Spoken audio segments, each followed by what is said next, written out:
Greetings.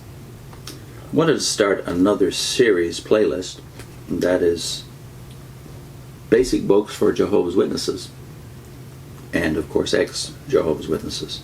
We've already got a playlist called Basic Christian Library, in which many of the books certainly should be of interest to witnesses, or those who are removing themselves from that spiritual environment.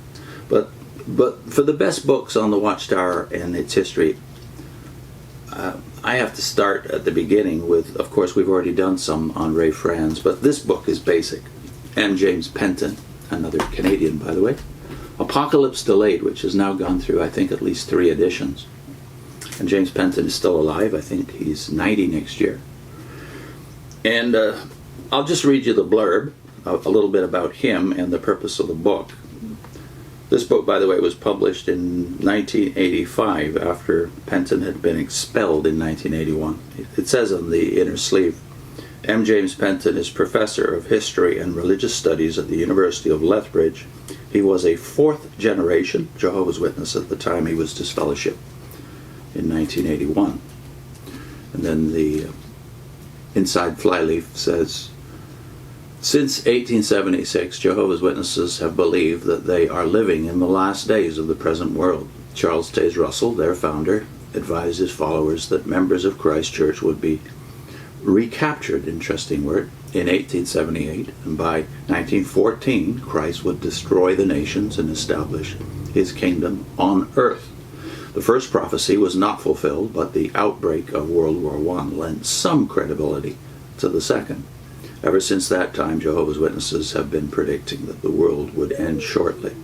Their numbers have grown to many millions in 200 countries.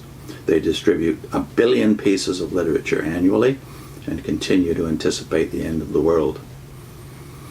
Apocalypticism is the key issue in this detailed history, but there are others. As a longtime member of the sect, now expelled, Penton offers a comprehensive overview of a remarkable religious movement.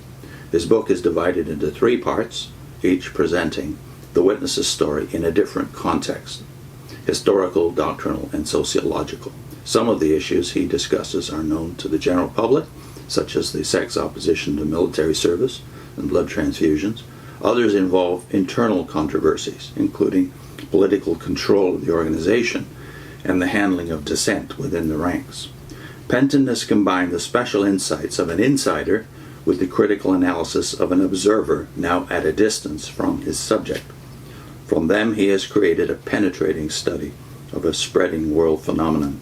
And that's one of the great advantages of this book, and why I recommend it as essential reading for those who are just coming out, especially. In that James Penton is uniquely qualified as a historian to deal with the internal stuff. And, of course, part of that training was not only his 4-generation background in the Watchtower, but the fact that he'd already published this book in 1976, which got some publicity in the Watchtower, although apparently it also got some flack within the witness community. Although at the time, Penton was a loyal Jehovah's Witness. Jehovah's Witnesses in Canada. The subhead is very interesting, given what happened after. Champions of freedom of speech and worship.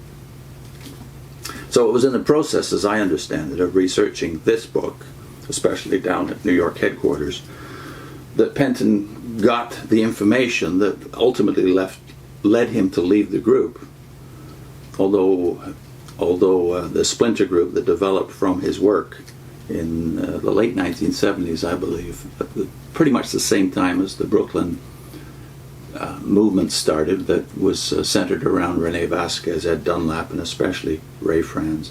That was happening at the same time in New York as in Lethbridge, where Penton was centered. Another dissenting group, which finally ended up splitting away from the Watchtower, was working through how you could have freedom of speech within the Watchtower community. But it eventually led to Penton and many of the others apparently being disfellowshipped in the early 80s. So the creation of this book led to, of course, the unfolding of a lot of facts that led ultimately not just to Penton and others leaving, but to this book being written, Apocalypse Delayed. The book features on the back cover a a couple of paragraphs from one chapter, and I thought I'd read those paragraphs for you and their surrounding matter. This is chapter 4 of the book. And the chapter 4 is entitled Prophetic Failure, Reaction, and Rebellion. When 1975 came and went with nothing spectacular having happened, many Jehovah's Witnesses were greatly disillusioned. Untold thousands left the movement. The 1976 yearbook reported that during 1975 there had been a 9.7% growth in the number of witness publishers over the previous year. But in the following year, there was only a 3.7% increase, and in 1977 there was somewhat more than a 1% decrease. In some countries, the decrease was far greater. In the Philippines, for example, in 1975, the average number of publishers was 76,662. By 1979, it had dropped to 58,418 after 4 years of steady decreases. So, in effect, more than 20% of the entire active witness population defected, or at least became inactive. Similar, though less severe, temporary decreases also occurred in many other lands, such as Germany, Nigeria, and Great Britain, where there were large witness populations. In the few lands where there were still increases, they were far smaller than in the past. Only Japan seemed a real exception.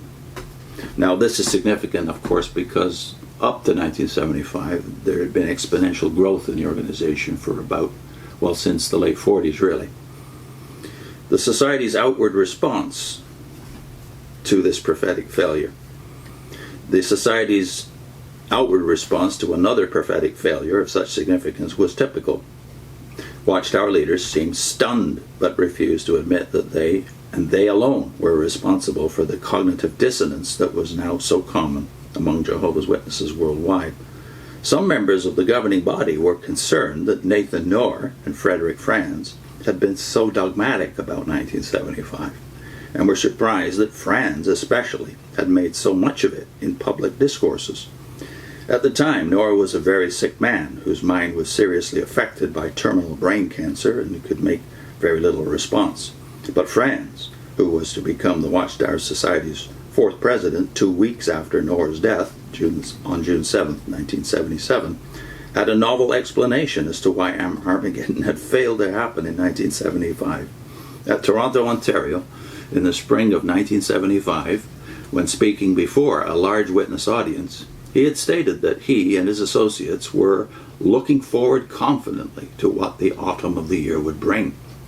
But a year later, speaking before a similar audience in the same city, that is Toronto, he asked rhetorically, "Do you know why nothing happened in 1975?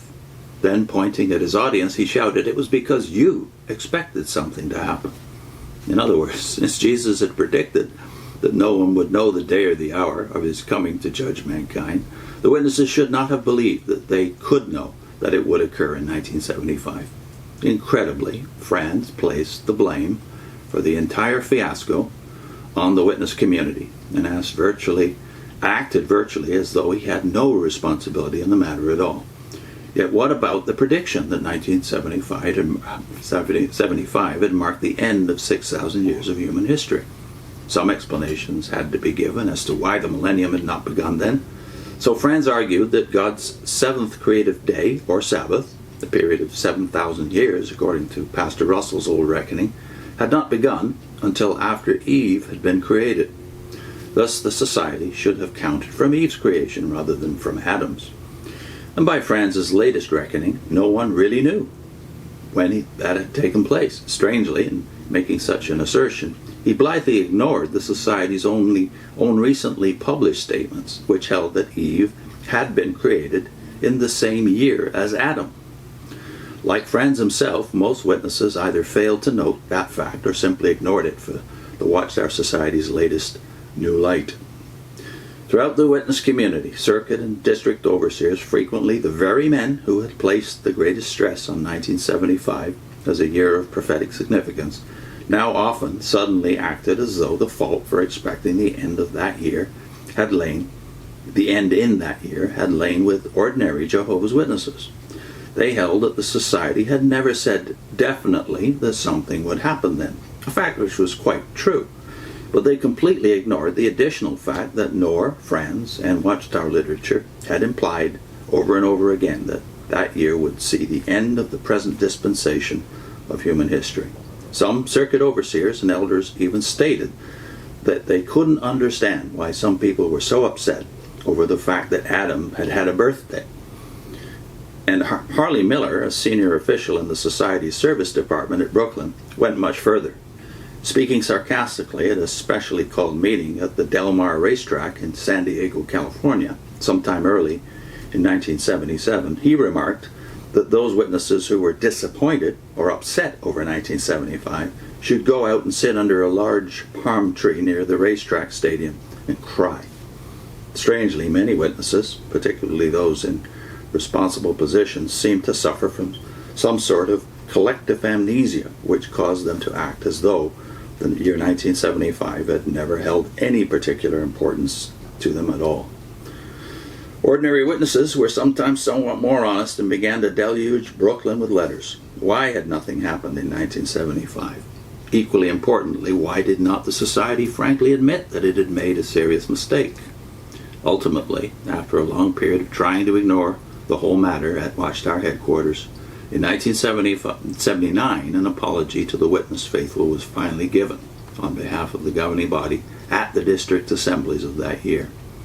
In the meantime, the Society began to divert the attention of congregation publishers from the failure of 1975. The end was near at hand, it again proclaimed, and therefore everyone must again be encouraged to preach. More must be converted before it was too late.